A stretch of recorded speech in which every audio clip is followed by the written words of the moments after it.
आज यजुर्वेद अध्याय 33 मंत्र 81।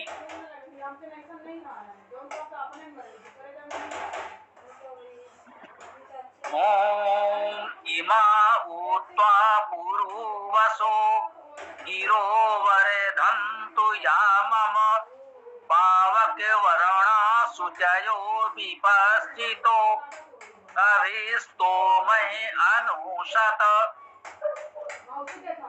इमा ये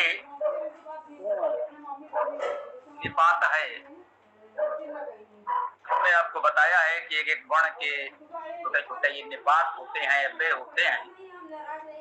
अव्यय ही है, अव्यय में जो बहुत लघु वर्ण एक एक वर्ण के समानता है उनको निपात भी कहते हैं, तो अव्यय ही। इसका उपयोग छंद की पूर्ति के लिए वर्णों की संख्या निर्धारित है उसके लिए किया जाता है, सब उसे विद्वान अर्थ कर देते हैं। इनका अर्थ बस ऐसे ही है कि किसी बात पर बल देने के लिए ही भी के अर्थ में इनको मान सकते हैं। इमा ये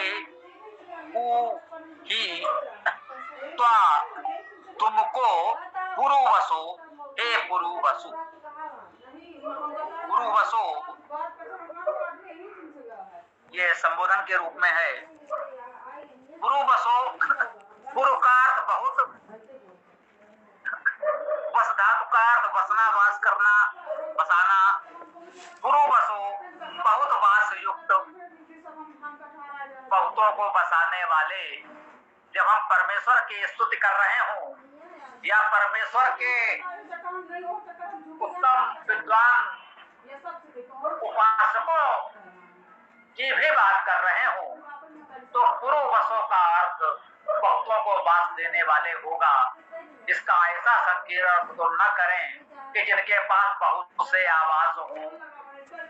कोई भी बहुत से आवास क्या करेगा, प्रत्येक दुष्ट को रहने के लिए, वास्तव में आवास के लिए तो एक ही आवास, एक ग्रह पर्याप्त होता है।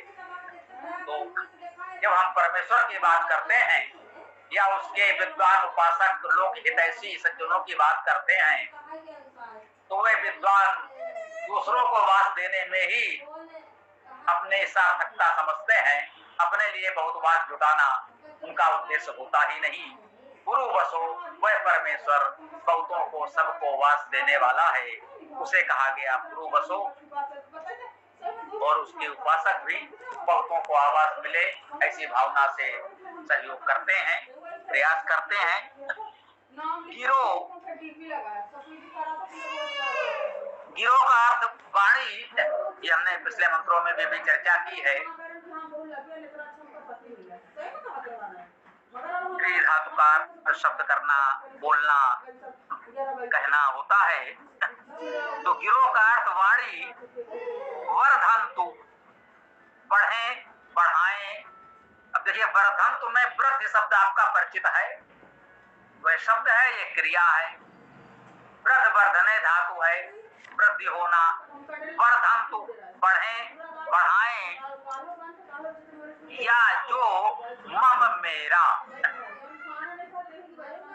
जो मेरा वाणी है, जो है ना, जो मेरी वाणी है उसको बढ़ाएं। कौन? पुरुवसो, हे बहुतों को वास देने वाले परमेश्वर। इमा उत्वा, ये तुम्हारा ही है, सब कुछ तुम्हें हो। वर्धन्तु याममो, जो मेरी वाणी है उसे बढ़ाएं। आपका तो सब कुछ है ही है, आप सबको वास देने वाले हैं, आप सबको सब कुछ करने वाले हैं, तो हमारी वाणी की अभिवृद्धि हो। कह रहे हैं हमारी वाणी बढ़ाएं। आप सबको वास देने वाले हो, बढ़ाएं तो हमारी वाणी को बढ़ाएं, अर्थात हमारी वाणी उत्तम बने, विद्वतापूर्ण हो, बुद्धिमत्तापूर्ण हो, तो हमारी वाणी को आप बढ़ाएं।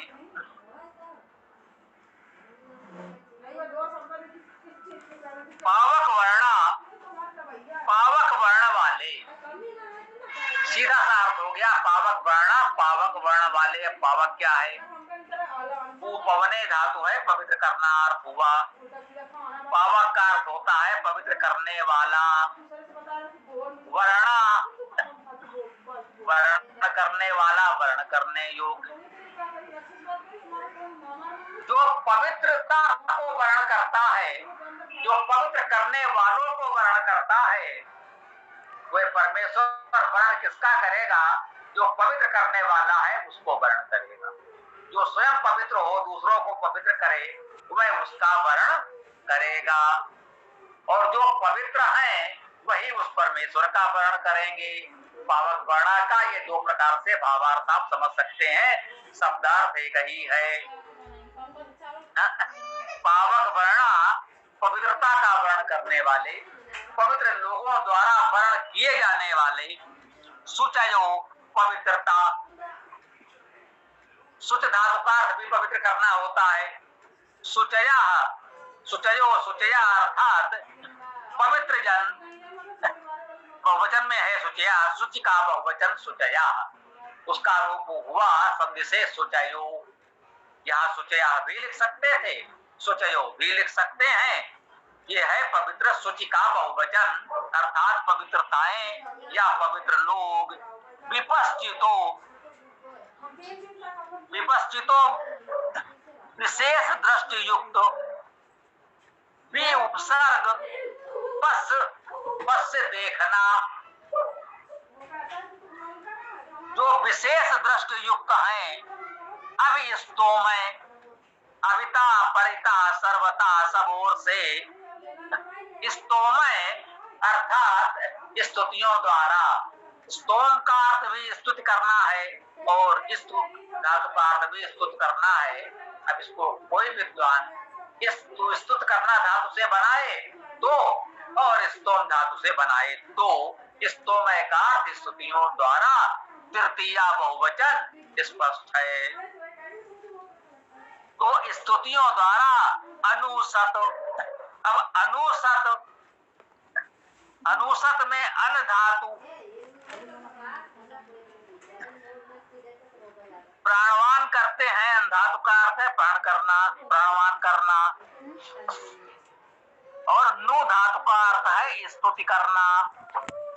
अभी अनुसत, तो अविता परिता सर्वता सब ओर से स्तुति करते हैं और प्राणवान करते हैं। ये दोनों ही अर्थ यहाँ ग्रहण किए गए हैं। तो इसमें हम क्या सीख सकते हैं कि वह परमेश्वर सबको वास देने वाला है। उसके उपासक मित्र सज्जन विद्वान देवजन जिन्हें हम कहते हैं, वे भी इस पूर्ववसो शब्द से ग्रहण किए जा सकते हैं। वे भी समाज में सबको आवास, बसने योग्य संसाधन प्रदान करने का प्रयास करते हैं। और उनसे हम प्रार्थना कर रहे हैं, गिरो वर्धन तो या ममो, जो मेरी वाणी है उसकी अभिवृद्धि हो, हमारी वाणी बढ़े, हमारी वाणी का प्रभाव बढ़े, हमारी वाणी में सद्गुण हो, सज्जनता हो, सरलता हो, पवित्रता हो, योग्यता, विद्वता, गुणवत्ता हो। तो इस प्रकार से जो पवित्रता का वर्ण करने वाले हैं वे पावक वर्णा शुचया पवित्र लोग, विपश्चित विशेष दृष्टि युक्त हैं। और वे लोग स्तोमों द्वारा, स्तुतियों द्वारा अनुसत सबको प्राणवान करते हैं, स्तुत करते हैं, स्तुतियों द्वारा स्तुत करते हैं। यह भी स्पष्ट है, स्तुतियों द्वारा ही करेंगे। और ये भी कह सकते हैं स्तुत तो कर ही रहे हैं। तो स्तुतियों द्वारा लोगों को प्राणवान करते हैं, जीवंत करते हैं, जागृत करते हैं। यह भी हम लोग उत्तम अर्थ ग्रहण कर सकते हैं। आज इस चर्चा को हम यहाँ विराम दें।